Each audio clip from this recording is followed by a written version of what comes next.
Bonjour chers collègues, bonjour chers apprenants.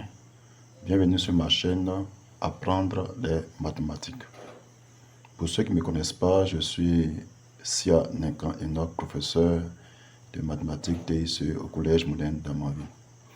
Alors cette révision de ce soir va porter sur l'épreuve de logique dans les concours.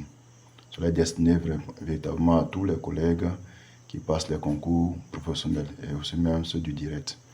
Parce que l'épreuve de logique est une épreuve souvent délicate pour les candidats. Bien, alors, dans l'épreuve de logique, nous allons voir précisément les carrés logiques. Nous avons déjà fait une première vidéo avec un exercice et il m'a été demandé de venir un peu en profondeur. Donc, cette vidéo vient pour résumer un peu de quoi il s'agit dans les carrés logiques.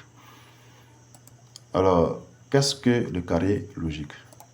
Alors, il faut dire déjà que le carré logique, on l'appelle aussi carré de chiffres ou carré de lettres ou encore épreuve du mastermind. C'est un exercice dans lequel on vous demande de trouver un ensemble de lettres ou de chiffres à partir d'un carré et d'informations simples et précises. Donc, il s'agit de trouver des lettres ou des chiffres, selon que c'est un carré de lettres ou un carré de chiffres. Alors, un exemple ici, nous avons le carré logique qui est là. Ensuite, il y a les informations qui vont nous permettre de trouver la solution. Donc ça, au niveau de la partie droite de notre exemple, nous avons les informations. Et enfin, nous avons les cases pour la solution. Bon, on peut aussi reprendre cela d'une autre manière parce qu'il peut arriver des exercices où c'est pas comme ça. On peut vous donner, voilà, de cette manière-là. Et vous devez traiter ces exercices-là d'une manière logique. Bien. Alors, comment résoudre l'exercice du carré logique ou du mastermind? Il y a des règles à maîtriser. C'est des règles qui sont basiques, mais il faut les maîtriser pour pouvoir être à l'aise dans la résolution d'un exercice de carré logique. La première chose d'abord, il faut qu'il y ait un déblayage. Alors, qu'est-ce que c'est que le déblayage? C'est le fait de barrer à tous les endroits du carré tous les chiffres ou les lettres qui ne font pas partie de la solution. Alors, pour ce faire, qu'est-ce qu'il faut observer? Alors, si un chiffre ou une lettre apparaît sur des lignes dans la même colonne avec l'information BP, alors BP, ça veut dire bien placé sur une ligne ou mal placé et mal placé sur l'autre ligne, on barre ce chiffre-là ou cette lettre à tous les endroits du carré. Alors, un exemple, voici un carré logique ici. Alors, sur la première ligne, nous avons 1, 4. Et sur cette ligne-là, l'information que nous avons, c'est que dans la solution, il y a un chiffre de cette ligne-là qui est bien placé. Ensuite, la deuxième ligne, nous avons 1, 6. Et l'information que nous avons, c'est que dans la solution, il y a un chiffre qui appartient à cette deuxième ligne, mais qui est mal placé. Voilà. Alors, on revient un peu sur la règle. Si un chiffre ou une lettre apparaît sur des lignes dans la même colonne avec l'information bien placée sur une ligne et mal placée sur l'autre ligne, on base ce chiffre ou cette lettre à tous les endroits du carré. Donc, lorsque nous observons notre carré logique, on se rend compte que sur la première ligne, on a le chiffre 1. Et sur la deuxième ligne, mais dans la même colonne, on a le chiffre 1 également. Mais les deux lignes ont des informations différentes, c'est-à-dire qu'on a bien placé dans la première ligne et mal placé dans la deuxième ligne. Alors, si on suppose que 1 fait partie des solutions, ça veut dire que 1 est à la fois bien placé et mal placé dans cette même colonne, ce qui n'est pas logique, c'est contradictoire. Donc, ça veut dire que le 1 doit être barré, il ne fait pas partie de notre solution. Donc, on le bat. Il va nous rester dans la colonne, dans la deuxième colonne, 4 et 6.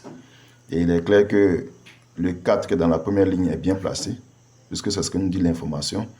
Et le 6 dans la deuxième ligne est mal placé. Donc déjà, on va placer le 4 à sa position de bien placé. Et puis le 6, on va le placer à sa position de bien placé. Puisque dans la seconde ligne, on dit que le 6 est mal placé. Donc voici un peu comment on procède pour pouvoir résoudre les exercices de carré logique. On continue avec d'autres règles. Si un chiffre ou une lettre apparaît dans des colonnes différentes du carré avec l'information uniquement bien placée sur les lignes, alors on barre ce chiffre à tous les endroits du carré. Alors, un exemple, nous avons un autre exercice. Ici, deux lignes aussi, deux colonnes. La première ligne, nous avons 9 et 4. Et l'information que nous avons pour la première ligne, c'est qu'il y a un chiffre de cette ligne-là qui est bien placé, qui appartient à la solution. Et sur la deuxième ligne, nous avons 1 et 9. Et l'information que nous avons, c'est qu'il y a un chiffre de la solution qui est aussi bien placé. On revient un peu sur la règle. Si un chiffre apparaît dans des colonnes différentes du carré, avec l'information uniquement bien placée sur les lignes, alors on le barre à tous les endroits du carré. Lorsque nous observons, on voit que le chiffre 9 a des colonnes différentes du carré et l'information de chaque ligne c'est bien placée. Ça suppose que si 9 fait partie de notre solution, il est bien placé dans les deux lignes et dans les colonnes différentes, ce qui n'est pas logique, c'est contradictoire. Donc 9 n'est certainement pas dans la solution finale. Donc on le barre tout simplement. Donc on a embarré le 9. Il va nous rester dans la première ligne 4 qui est bien placé et 1 dans la deuxième ligne aussi qui est bien placé. Donc la solution sera 1 et 4. On continue avec la règle suivante.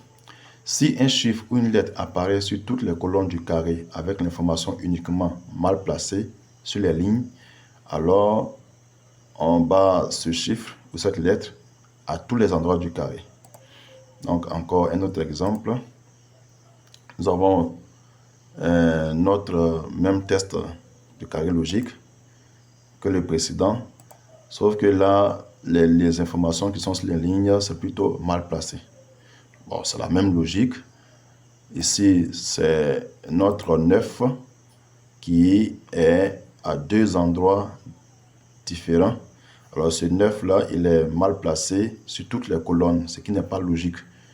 Donc, on doit le barrer parce qu'il ne fait pas partie de notre solution. Il va rester 1 et 4 sur la première ligne qui est mal placé et 1 sur la deuxième ligne aussi qui est mal placé. Donc, on va les mettre à l'endroit de sorte qu'on puisse avoir cette fois-ci 4 comme premier chiffre et 1 comme deuxième chiffre. Alors, après le déblayage, il faut maintenant passer à la méthode de résolution. Normalement, quand tu as fini de déblayer, c'est que tu as barré toutes les lettres ou les chiffres qui ne font pas partie des solutions. Il faut maintenant procéder par des méthodes pour trouver la solution. Alors, la première méthode ici, c'est l'hypothèse successive. C'est-à-dire qu'on suppose qu'un chiffre ou une lettre est mal placé ou bien placé sur une ligne et on vérifie sur les autres lignes si cette supposition est contradictoire ou non. Si cette hypothèse est contradictoire sur une autre ligne, on la change et on émet plusieurs hypothèses jusqu'à ce que nous ayons la solution. Et ça, on va bien voir cela dans l'exemple que nous aurons à la fin. Donc, suivez la vidéo jusqu'à la fin afin que vous puissiez mieux comprendre. Ensuite, il y a la deuxième méthode qu'on ne verra pas maintenant, mais on va voir cela certainement dans notre vidéo, qui est la méthode de comptage. Alors, on compte le nombre de fois qu'un carré comprend les chiffres ou les lettres et on examine ceux qui peuvent correspondre. Alors, cette méthode-là, elle ne marche pas à tous les coups, mais elle peut souvent aussi nous être salutaire pour que nous puissions aller plus rapidement lorsque souvent le test est un peu plus complexe. Mais avec la méthode de l'hypothèse successive, à tous les coups, on a la solution. On continue. Nous allons prendre maintenant un exemple pour mieux appliquer ces règles et ces méthodes. Alors l'exemple que nous avons ici, nous avons un carré logique de 3 lignes, 3 colonnes.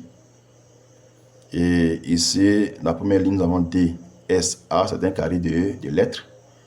Après A, R, C, deuxième ligne. Troisième ligne, U, A, R. Les informations pour chaque ligne, c'est un bien placé pour chaque ligne. Ok, alors le déblayage, comme on l'a déjà vu précédemment, on va voir si on peut barrer les lettres qui ne sont pas dans la solution. Il faut déjà chercher les lettres qui ne sont pas dans la solution en fonction des règles que nous avons déjà vues. Alors, on voit que la lettre A,